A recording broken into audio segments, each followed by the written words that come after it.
Olá, olá, bom dia, amigos, bom dia, amigas, paz do Senhor a todos, que Deus vos abençoe nesse dia, onde mais uma vez vamos falar a respeito da vida de Jesus, né? Estamos seguindo aqui com o livro de Marcos agora, né? Nesse mês, nessa semana, esse mês nós vamos terminar Marcos e iniciar outro livro, é um livro pequeno, o livro de Marcos, hoje estamos no capítulo 3, e há muitos ali. Há muita coisa nesse capítulo também. Sabemos que os capítulos são divididos, às vezes tem parábolas, tem outras histórias, né? Verídicas, verdadeiras, não é facção nem ficção. E aqui Jesus, mais uma vez, entra na sinagoga e ali um homem com as suas mãos atrofiadas, né? E alguns daquelas pessoas, os escribas e fariseus ali, tentavam prender Jesus, acusar Jesus de alguma coisa. Por isso eles estavam observando se Jesus iria curar no sábado, né? E Jesus disse ao homem com a mão atrofiada: levanta-te e vem para o meio. Por que para o meio? Ele queria destacar aquele homem, ele queria mostrar para os escribas fariseus quem era ele. Embora ele não quisesse muitas vezes que dissesse quem era ele, mas ele queria que as pessoas conhecessem-no pelo seu trabalho, pela sua missão. E muitas vezes você quer ser reconhecido, mas não quer trabalhar. Eu vejo muitos ministérios, muitos pastores, missionários, muitos servos, muitos políticos, muitas empresas. Eu estou falando no geral. Muitas vezes as pessoas querem ser diretores de hotéis, querem ser chefe de mesa, querem ser chefe de restaurante, querem ser chefe de equipa, mas não fazem por isso. A pessoa, para ter destaque, ela precisa mostrar liderança, ela precisa mostrar trabalho, ela precisa fazer acontecer. E Jesus aqui fez acontecer no meio do povo. Ele chamou o homem: olha, já que vocês querem ver, vocês vieram aqui à procura de milagres, vocês vão ver quem é o Filho de Deus. E ali chamou o homem para o meio e depois Jesus lhe perguntou: o que é permitido fazer no sábado? O bem ou o mal, salvar a vida ou matar? Mas eles permaneceram em silêncio. Então, o que era melhor? Matar ou curar? Salvar ou crucificar? Então, irado, olhou para os que estavam à sua volta e, profundamente entristecido por causa do coração endurecido deles, disse ao homem: estenda sua mão. E ele a estendeu e ele restaurou a mão daquela pessoa. Então aqui eles estavam sempre procurando, mas Jesus não cedia à chantagem de Satanás. Por isso você também não pode ceder à chantagem de Satanás. Satanás quer destruir as famílias, os lares, quer destruir a vida espiritual, as lideranças, as missões, mas você não pode ceder à chantagem de Satanás.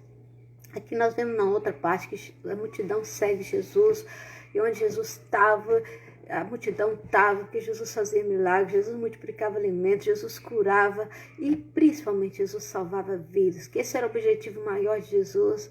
Não era curar o corpo físico, mas era curar o corpo espiritual. Então Jesus, para sair um pouco, ele entrou no barco e foi para o meio do mar e ali começou a pregar, né? Porque a multidão sofriam de muitas doenças e todos queriam ser curados, e todos queriam estar perto de Jesus, né? E os espíritos imundos, todas as vezes que eles viam Jesus, eles confessavam que Jesus era o Senhor, né? E os espíritos imundos gritavam: tu és o Filho de Deus.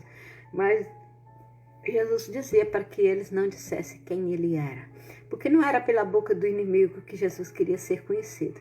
Jesus queria ser conhecido pelos atos poderosos que ele fazia. Jesus queria ser conhecido pela salvação que ele trouxe até as nossas vidas. Não é pelo inimigo. O inimigo não pode confessar que Jesus é o Senhor.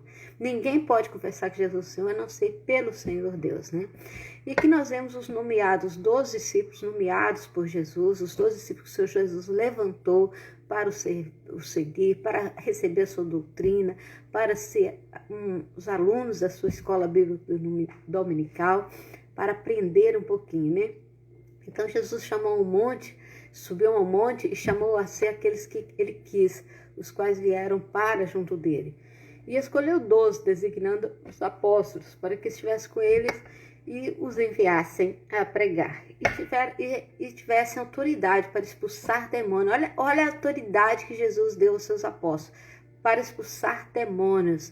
E esses são os 12 que Jesus escolheu: Simão, o quem deu o nome de Pedro, Tiago, Bezebu, Zebedeu, João, irmão, né? de Boanerges, filhos de Trovão, André, Filipe, Bartolomeu, Mateus, Tomé, Tiago, filho de Alfeu, Tadeu, Simão, o Zelote e Judas Iscariotes, que foi quem traiu Jesus. Então aqui no capítulo 3 de Marcos, do 13 ao 19, então os 12 apóstolos que Jesus escolheu naquela altura para aprender, para fazer as obras que ele fazia. Ele disse, eu vou para o Pai, mas vocês vão ser revestidos de poder. Tudo que eu fiz, vocês vão fazer ainda mais. E graças a Deus, né? Hoje o Senhor tem nos dado esse poder para fazermos as mesmas obras que Jesus fazia.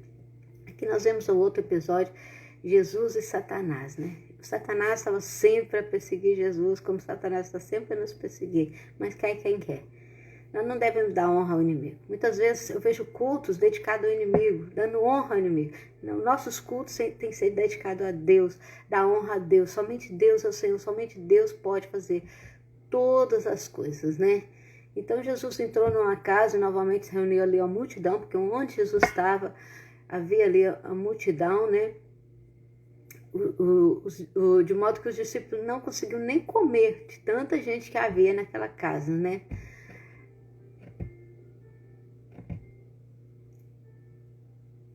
Então Jesus entrou numa casa e novamente reuniu-se ali uma multidão, de modo que ele e os seus discípulos não conseguiam nem comer. Quando os seus familiares ouviram falar disso, saíram para trazê-lo à força, pois diziam, ele está fora de si. E os mestres da lei que haviam descido de Jerusalém diziam, ele está com Beelzebul, pelo príncipe dos demônios que ele expulsa os demônios. Então eles achavam que Jesus estava endemoniado. E Jesus disse assim, como é que um demônio pode expulsar outro demônio? Como é que um demônio é contra o outro demônio, né? Pelos príncipes do demônio que ele vai expulsar os demônios. Então Jesus chamou-os e lhes explicou por parábola, como pode Satanás expulsar Satanás? Se um reino estiver dividido contra si mesmo, não subsistirá. Um reino não pode estar contra si mesmo. Por isso que você serva. Eu estou falando agora para você que é cristão, que é católico, que seja denominação que você for. A sua igreja, o seu local de culto, ele não pode se subdividir. Então, nós estamos num país democrático, mas a nossa igreja não é democrática. Nós temos o Espírito Santo que governa todas as coisas. Dentro da igreja, quem tem que governar é o Espírito Santo. Não sou eu missionária, não é você pastor, não é você padre, não é você católico, crente, instrumentista, grupo de louvor, é profeta. Não, ninguém dentro da igreja é dono da igreja. Nós não somos democráticos. Eu voto para ter culto, eu voto para não ter culto. Não, é importante que a igreja aprenda a buscar os dons espirituais. É importante que nós tenhamos intimidade com o Espírito Santo de Deus. E quando a igreja é governada pelo Senhor, quando a igreja é governada pelo Espírito Santo de Deus, todas as coisas contribuem para aqueles que servem a Deus. A Bíblia diz que todas as coisas contribuem para o bem daqueles que servem a Deus. Então, um reino dividido, ele cai. Por isso, muitas igrejas caem, muitas igrejas fecham e vão continuar caindo, vão continuar fechando, porque enquanto o homem depender do homem para aprovar ou desaprovar alguma coisa, enquanto o homem depender do homem para achar que sim, mas aquele irmão não pode pregar porque aquele irmão, não, aquela irmã, quem governa todas as coisas é o Espírito Santo de Deus. Se aquele irmão subiu no púlpito sem ter condição de estar, o Espírito Santo vai tocar nele, ou vai tocar em alguém da igreja. Agora, se você disser alguma coisa, se foi o Senhor que falou, que seja o Senhor que falou, porque aí daquele disser que o Senhor falou e não falou. E é muito importante que a igreja viva um momento espiritual. Nós estamos no fim, irmãos, é hora da igreja despertar. Não é hora dos reinos estarem divididos, mas é hora de nos unirmos. Eu, há uns anos atrás, quando ouvi que quando o Senhor viesse, as igrejas iriam se unir, eu fiquei meio encabulada, não concordava, não achava, mas eu hoje acho que as igrejas precisam se unir, nós precisamos estar juntos para o reino de Deus ser unificado. Não é uma igreja contra o outro, não é abre uma igreja, que é bom, melhor abrir igreja do que discoteca. Mas o reino de Deus não pode ser dividido. Um servo não pode estar contra outro servo. Um pastor não pode estar contra outro pastor. Nós precisamos unificar no Espírito Santo de Deus. Nós precisamos ser um povo só, uma nação só, dizer que Cristo é o Senhor das nossas vidas. Um reino dividido, ele é destruído. Você pega um fio de linha, você parte. Você pega 2 fios de linha, você parte. Você pega 3 fios de linha já fica mais resistente. Se você juntar vários fios de linha, muito difícil será de partir. Nós precisamos estar juntos. Como eu falo da brasa, se você deixar uma brasa acesa, com o vento e com o tempo, ela vai se apagar. Mas se você juntar a brasa, todo dia você juntar a brasa, todo dia você for juntar a brasa, vai se tornar uma grande fogueira. E ela nunca vai se apagar. Se todo dia você colocar a brasa, ela nunca vai se apagar. Por isso que o povo do Senhor tem que estar unido para fazer um fogo, para despertar as nações, para dizer que Jesus é o Senhor, para dizer que está na hora, eu não posso perder tempo com coisas pequenas, porque um povo pequeno, ele é regido por um Deus pequeno, mas um povo grande é regido por um grande Deus. E o meu Deus é um grande Deus. E nós precisamos ter isso em nossas vidas. Nós precisamos ser voltados para o Senhor. Nós precisamos ser acordados para o Senhor. Sai dessa cama, sai dessa depressão, sai dessa angústia. Tá doendo o corpo? Levanta, mexe. Tá com tristeza? Chora. Limpa a cara e toca para frente. Porque essa é a minha missão e esta é a sua missão.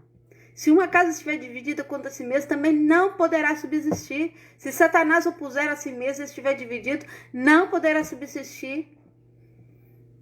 Então, eles achavam que Jesus era Satanás. Ele falou assim, como é que eu vou expulsar Satanás se eu sou Satanás? Eu não sou.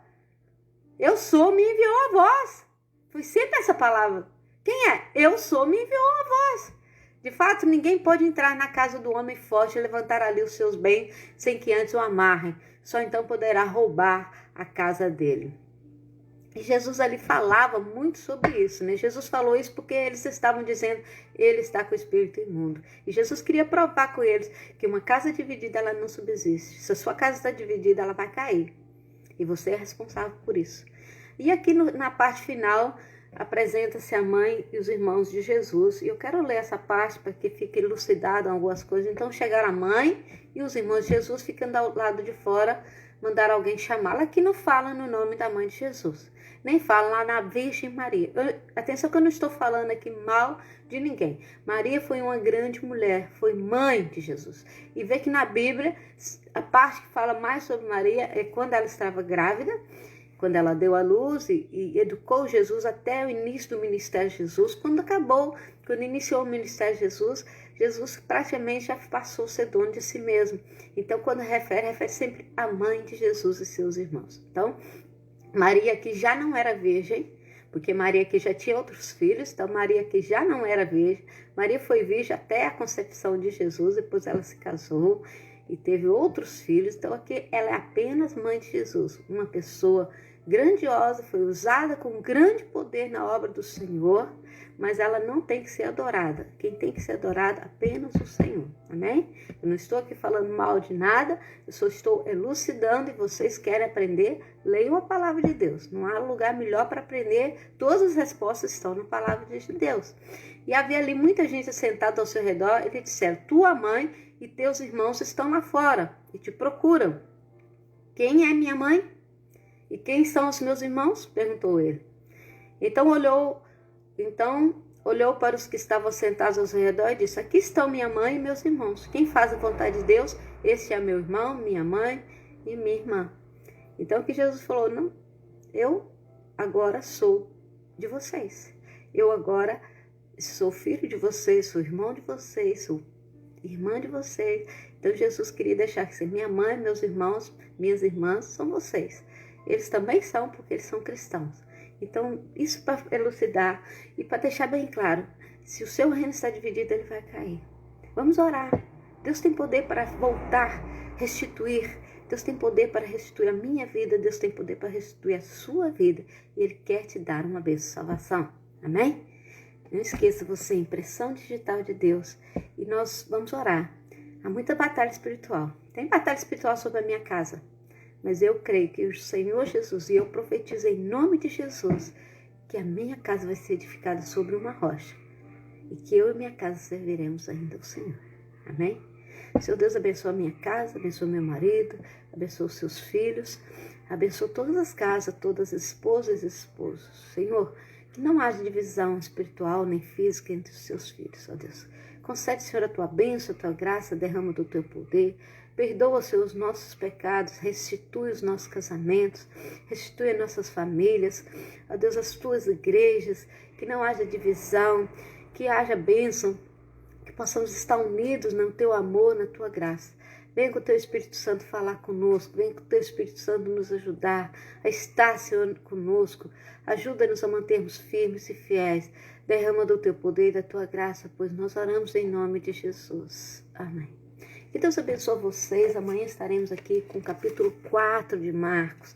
Que tenhamos um dia abençoado e possamos edificar a nossa casa sobre a rocha. Jesus te ama e nós também te amamos. Um beijo grande e muitas bênçãos para você.